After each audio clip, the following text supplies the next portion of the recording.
Il s'est fait arnaquer en France, mais quelques années plus tard, il recroise son escroc à New York. 70 000 € envolés dans une escroquerie immobilière.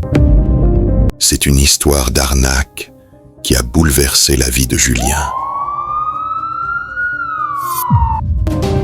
En janvier 2001, Julien est étudiant aux États-Unis.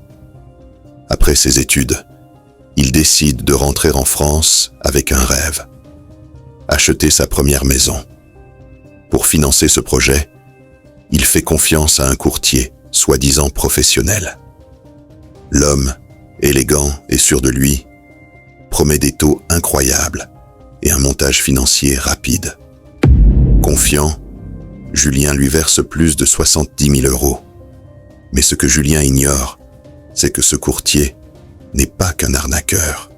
C'est un chef mafieux international. Les promesses ne se concrétisent jamais. Julien réalise qu'il a été dupé. Pendant des mois, il tente de le retrouver, mais le faux courtier disparaît complètement. Julien subit un traumatisme financier et personnel immense.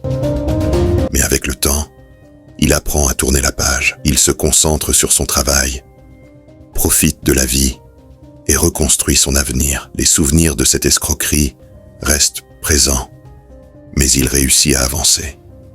Quelques années plus tard, Julien est en vacances aux États-Unis. Dans les rues animées de New York, il croise le faux courtier. Le visage qu'il croyait avoir oublié ressurgit comme un mauvais présage.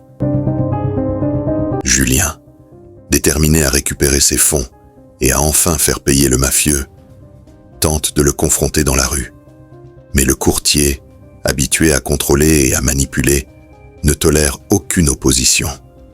Ce qui semblait être un simple règlement de compte tourne au drame. Dans une rue bondée de New York, sous les regards des passants, Julien est attaqué. Le face-à-face avec le mafieux tourne immédiatement au meurtre. Sa vie s'éteint sous ses yeux et le courtier disparaît à nouveau dans l'anonymat de la ville.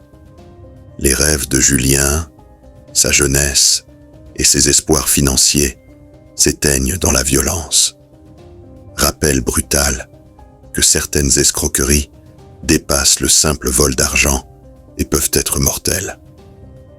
Julien a cru pouvoir tourner la page, profiter de sa vie et reconstruire son avenir. Mais certaines confrontations avec le crime organisé ne laissent aucune chance. Cette histoire tragique reste un avertissement. La confiance aveugle peut parfois coûter bien plus que de l'argent. Elle peut coûter la vie,